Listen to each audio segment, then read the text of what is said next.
Hello, and thank you for joining us for a special new, shorter version of the Podcast Aquatic. We're going to call these quick in, quick out discussions Mic Droplets because I do like a pun. Today, we're going to talk about what leucism is.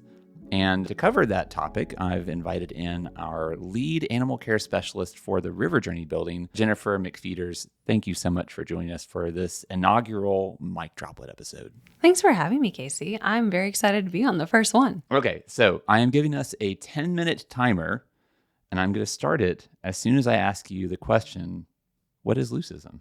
Okay, we're jumping right in. So leucism is a condition caused by a defect in the development of the pigment-producing cells that are in our bodies. So a lot of us may be more well-versed in albino animals. So those animals that we see that are completely white, they've got the red eyes, but that is actually a genetic mutation. So these are both genetic conditions. They just vary a little bit. And leucism it allows a little bit of that melanin to get in, essentially. So the melanin is just like you and I have. It's in our hair, our skin, and our nails. The more melanin you have, the darker your hair, skin, and nails are going to be. The less you have, the lighter it's going to be.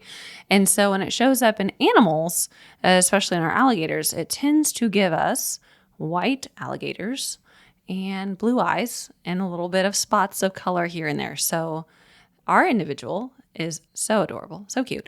And the patches that they have are going to be kind of on their head, right between their eyes, going back towards what, you would consider a neck on an alligator, but it's all on the top there. And then a little spot between the nostrils. And again, bright blue eyes, very cute.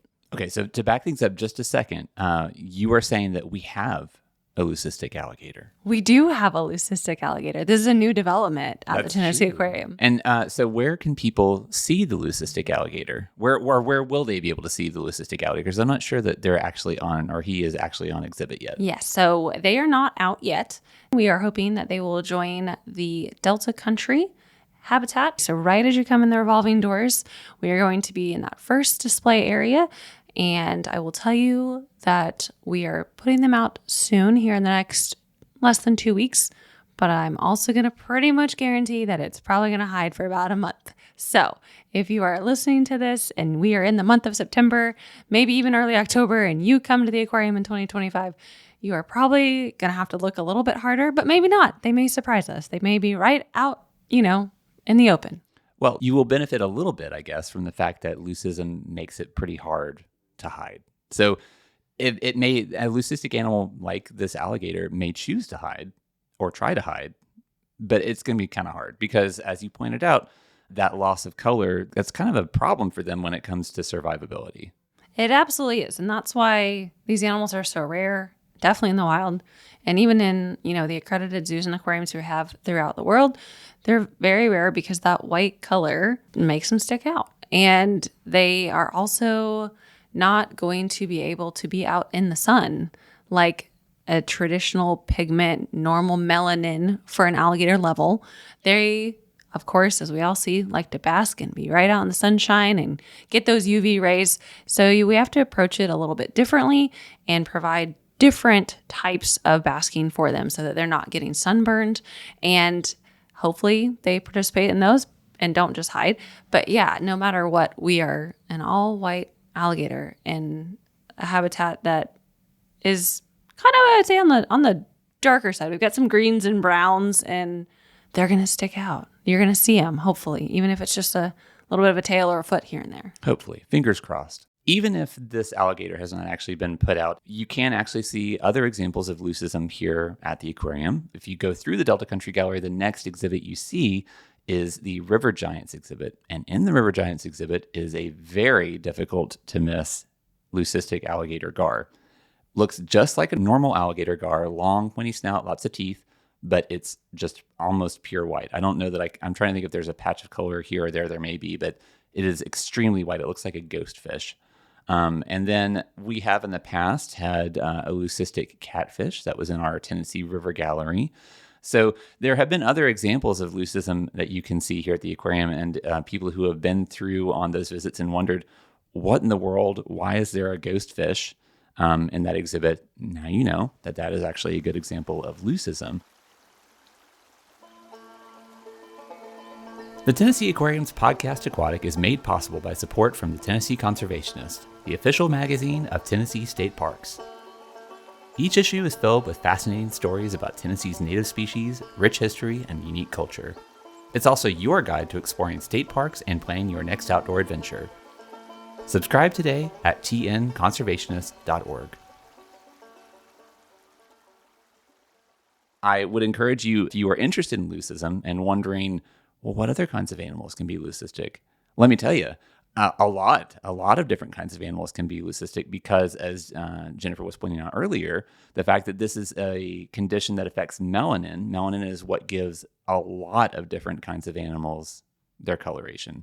So go to Google, as I did in preparation for this short Mic Droplets episode of the podcast. Go down a rabbit hole. Oh, I got sucked down the craziest rabbit hole. In fact, there are probably leucistic rabbits I could have been following in the course of this.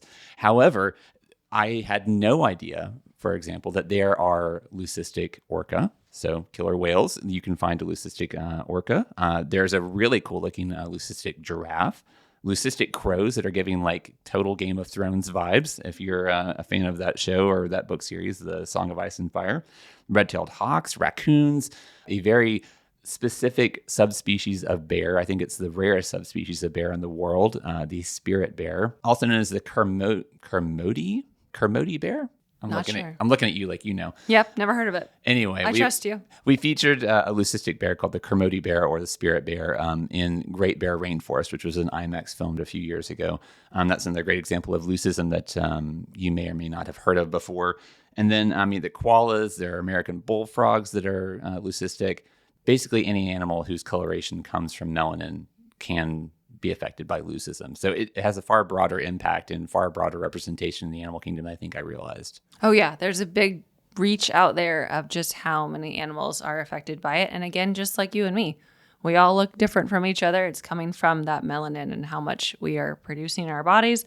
A lot of it is genetic. Some of it can be tested to sun exposure when you're younger, but a lot of it really is just what's in your genes. Well, and so speaking of genes, some of the leucism that you might encounter is actually the result of selective breeding.